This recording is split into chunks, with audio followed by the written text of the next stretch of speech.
Francisco só sossega depois que perde as contas de quantos copos de cachaça bebe. Ele sempre chega em casa alterado. Ficava completamente possuído. Sempre sobrava para quem?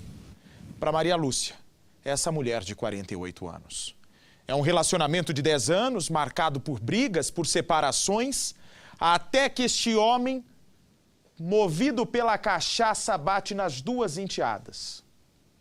Com toda a covardia do mundo, prestem atenção no que esse homem fez. Prestem atenção no que este homem fez.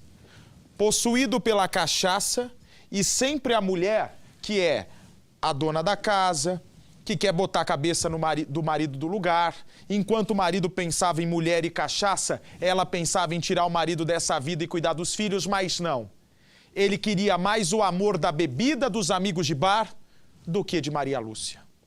Até que no determinado dia, como você vai ver agora na reportagem que acabou de ser gerada aqui para a Record em São Paulo, esse caso aconteceu em Governador Valadares, eu pedi essa reportagem para os meus amigos da TV Leste, você vai ver como foi o último copo deste homem, o que ele foi capaz de fazer com a mulher que amava a família como poucos. Veja.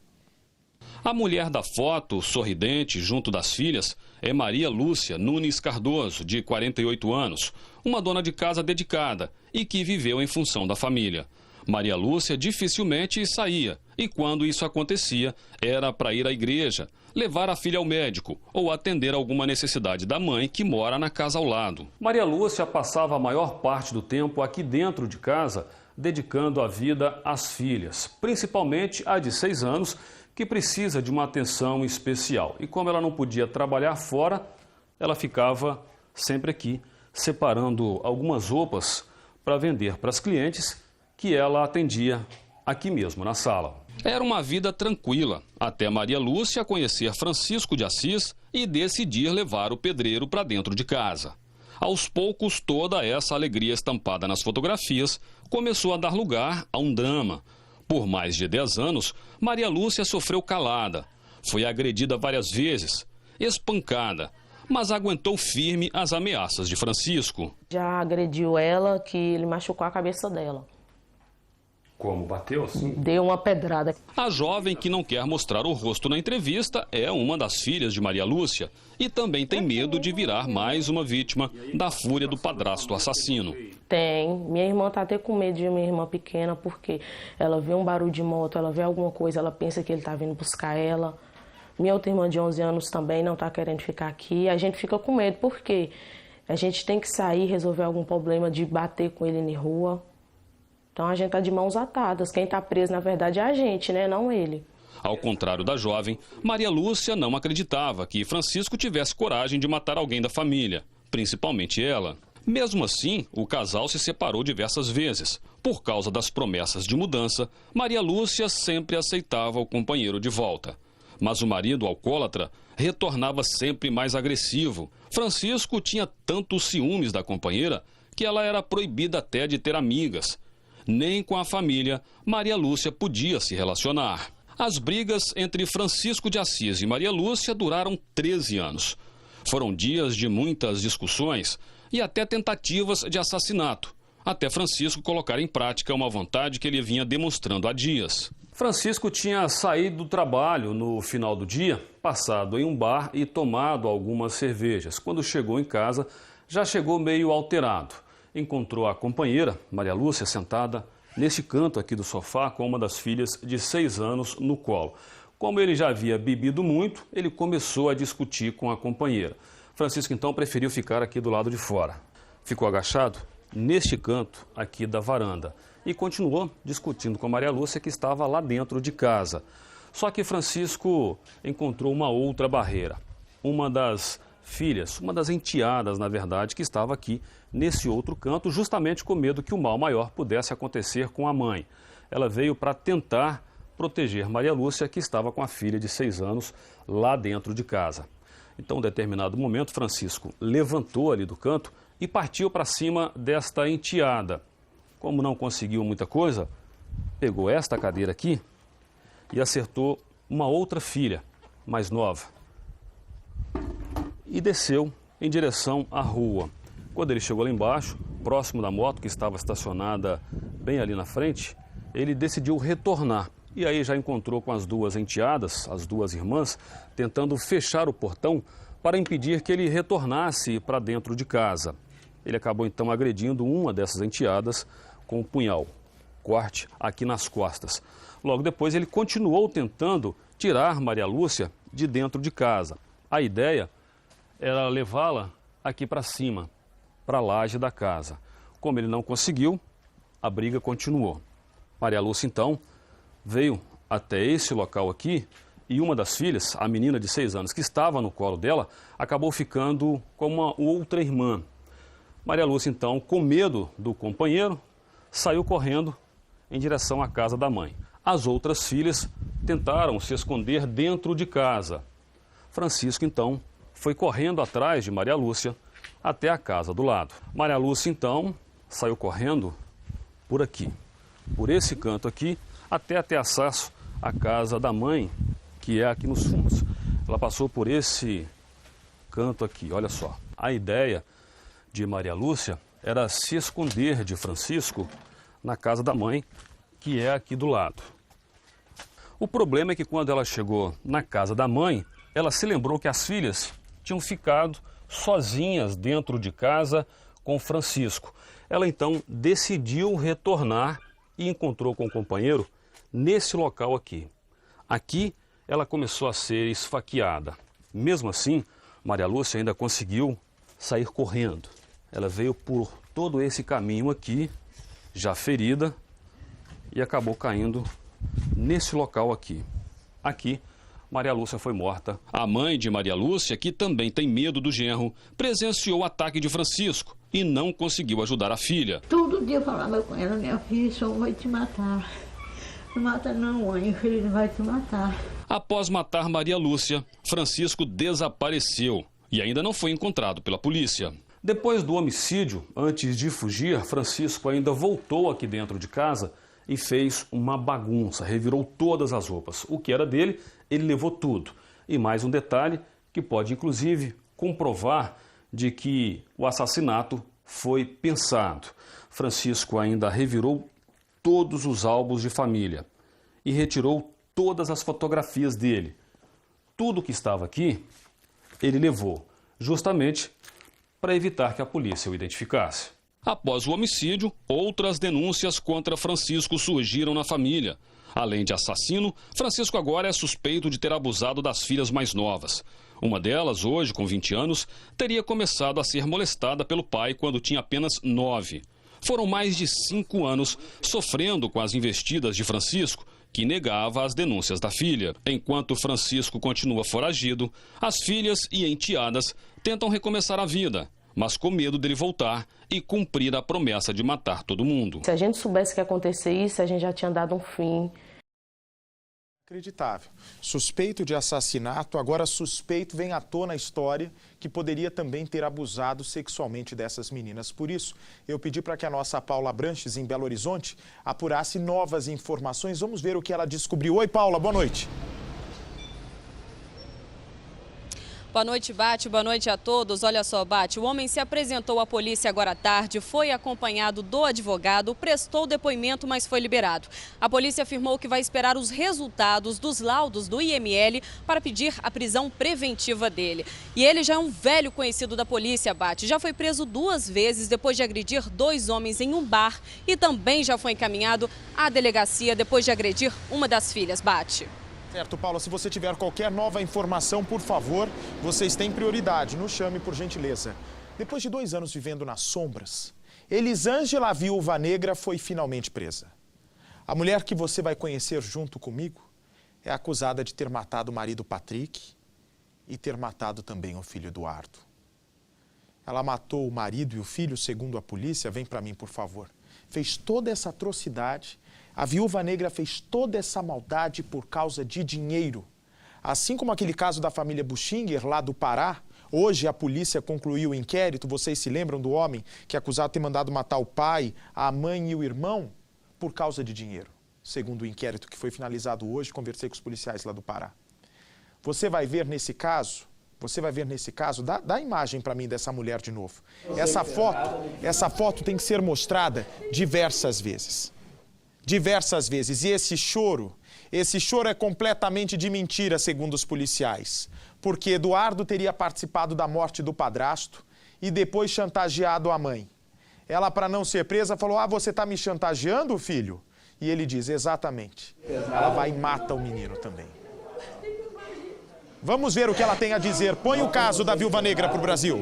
Uma mulher bem diferente das fotos da época em que os crimes aconteceram. Essa é Elisângela Rios, que ficou conhecida como a Viúva Negra. Indiciada pelas mortes do marido, Patrick Moraes Marques, de 27 anos, e do filho Eduardo Rios, de 16, ela foi presa depois de passar quase 2 anos foragida. Foi nesta casa que Elisângela foi presa. De acordo com a polícia, ela teria passado os últimos 8 meses aqui e saiu apenas 2 vezes, sempre disfarçada, usando peruca.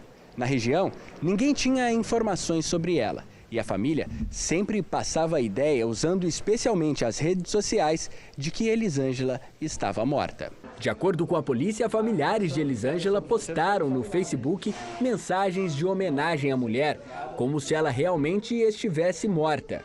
A mãe dela chegou a registrar uma ocorrência de desaparecimento. Essa era a peruca usada por Elisângela para não ser reconhecida. Patrick foi assassinado em julho de 2013. O corpo dele foi encontrado carbonizado em Cachoeirinha, na região metropolitana de Porto Alegre.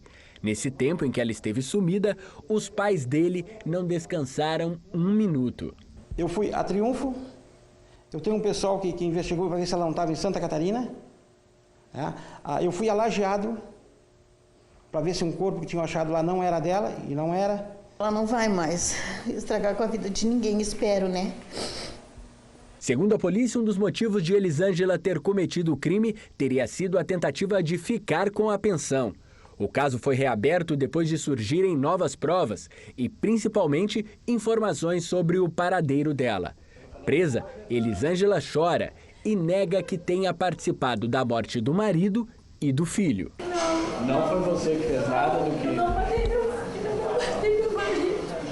O pai do companheiro de Elisângela afirma que tem informações de que ela teria matado o menino porque ele ameaçou contar a história da morte do filho dele. Apesar de parecer uma mulher frágil, de acordo com a polícia, Elisângela é uma pessoa fria. Eu percebo uma pessoa organizada mentalmente, de alguém que matou, conseguiu se organizar para transportar o corpo, colocou fogo no corpo para apagar provas. 3 dias após a morte do filho, Elisângela esteve aqui nessa delegacia em Canoas para registrar o desaparecimento dele. Além disso, ela noticiou à polícia que a casa em que ela morava foi atingida por um incêndio. O que chamou a atenção dos policiais é que a mão de Elisângela estava queimada e os pés encharcados de gasolina. A prisão da Viúva Negra é só mais um capítulo dessa história dramática para a família das vítimas. Pela primeira vez, eu dormi uma noite sabendo que ela está presa. Não vai trazer meu filho de volta, mas vai amenizar a dor da gente. Vocês viram como não existe crime perfeito. Portanto, se ela aparece na delegacia com vestígios de um crime, é muito provável que ela não vá conseguir se livrar dessa tão fácil, pelo menos. Porque com a lei brasileira, tem bandido que se livra. Agora essa aí, por enquanto, é suspeita de ter matado o marido. Será que matou o filho também? Vamos direto até Porto Alegre, porque a Lisandra Ongarato conversou com os policiais e pode trazer novas informações. Boa noite, Lisandra. Oi, boa noite, Bate. Boa noite a todos que acompanham o Cidade Alerta. Eu conversei agora há pouco com o delegado e, embora a gente tenha visto aí que a Elisângela ela nega as acusações, a polícia cada vez encontra mais elementos que incriminam essa mulher. Uma das descobertas é de que 45 dias antes da morte do marido, o Patrick, a Elisângela e ele assinaram um acordo de união estável, o que a deixaria com a pensão dele caso ele morresse. Uma testemunha também contou que viu o momento em que a Elisângela pediu para uma outra amiga 3 comprimidos de um remédio que teria sido usado para sedar o Patrick antes de matá-lo. E essa pessoa, então, ela contou isso para a polícia. E outra questão muito fundamental, Bate, é que a própria mãe da Elisângela foi até a delegacia denunciá-la, dizendo que estava sendo ameaçada pela própria filha. Meu Deus do céu. Quer dizer, o marido matou, segundo a polícia. O filho ela matou porque estava chantageando ela de contar o crime que cometeu. Agora a mãe também no alvo da Viúva Negra.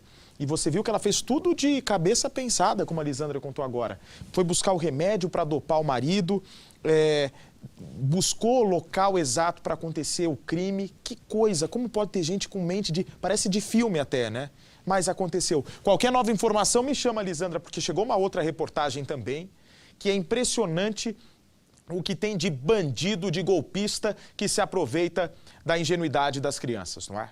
Esse homem que está sendo preso aqui pela polícia de São Paulo, ele é um falso empresário que chegava em garotos que moram no norte do Brasil dizendo: olha, tá vendo o Neymar, o grande jogador de futebol?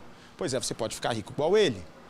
Tá vendo o Robinho, o grande jogador de futebol? Você pode ter a riqueza, a fama, as mulheres, os carrões que ele tem. Vem pra mim, por favor.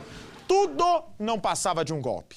Ele prometia vagas, dizia o nome dos clubes de futebol famosos de São Paulo e trazia os meninos do Pará. Ele tem 43 anos e quando a polícia foi investigar esse caso em detalhes, descobriu um outro dado muito preocupante. De que ele também pode ser o autor de abuso sexual de um menino de 13 anos de idade. Nos últimos dias, esses jovens que vieram do Pará para São Paulo com o sonho de serem jogadores de futebol, estavam vivendo numa situação de absoluta miséria. Veja a reportagem do Marcelo Nadalon. Mais uma noite sozinhos, distantes do luxo e da ostentação do mundo do futebol.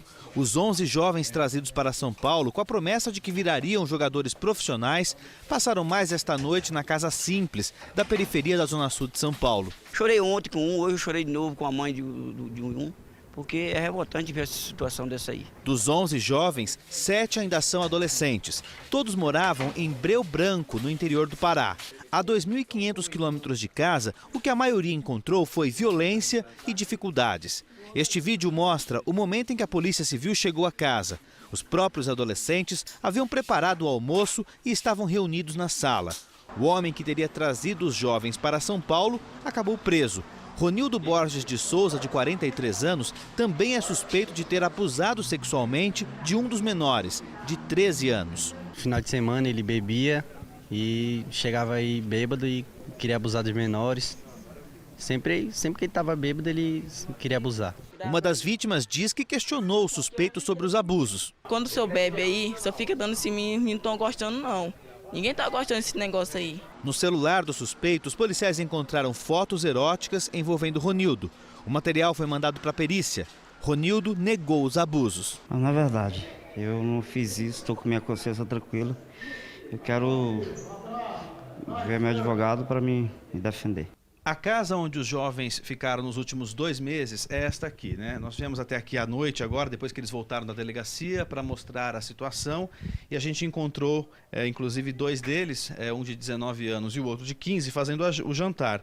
A gente observa que o arroz já está pronto e um vizinho veio trazer esfirras e refrigerante. Se solidarizou com a situação dos rapazes. Esta aqui é a sala, são apenas 2 cômodos a casa. A sala também era utilizada por alguns deles para dormir, porque são 11 jovens mais o professor que ficavam neste local. Tem esse pequeno corredor, aqui um banheiro, onde eles tomavam banho, não é? E mais aqui no fundo o último cômodo, que é o quarto, que é bastante pequeno também. Tem aqui 4 colchões que eram colocados acomodados, né, todos dentro do cômodo, e eles dormiam aqui. Eram condições tão degradantes que Ronildo foi indiciado também por manter os jovens em situação semelhante à da escravidão. Ele ainda responderá por cárcere privado e estelionato. A investigação mostrou que cada família pagou entre R$1.000 e R$4.000 para que os jovens viessem fazer testes nos grandes clubes de futebol de São Paulo. Alguns deles participaram de teste no Clube Água Santa, em Diadema, na Grande São Paulo, e 2 teriam sido aprovados, mas até agora nenhum foi chamado. Falou que ia chamar depois. Entendi. Quer dizer, você passou, mas aí ainda não houve um acerto. Ainda não teve esse acerto ainda. Nós vamos averiguar se ele realmente é essa pessoa que tem esse relacionamento que ele diz ter com clube de futebol, entidades patronais de futebol, para saber do quanto ele está falando que é verdade e do quanto que é mentira. O Conselho Tutelar ainda não decidiu o destino dos jovens. A família deles, no Pará, já foi informada da situação. Comovidos com a história dos meninos, vizinhos torcem para que eles não tenham os sonhos destruídos. Um jovem ele tem todo um futuro pela frente e aí ele se depara com pessoas que querem se aproveitar e tirar o sonho deles, né? Serve também de alerta para essas meninas que vêm de outros estados aqui para São Paulo para tentar carreira de modelo, hein? O que tem de golpista nessa área, aliás, o que tem de golpista no Brasil é inacreditável, é profissão golpista. A pessoa diz que não tenho emprego, mas vou arranjar um outro trabalho, vou ser golpista.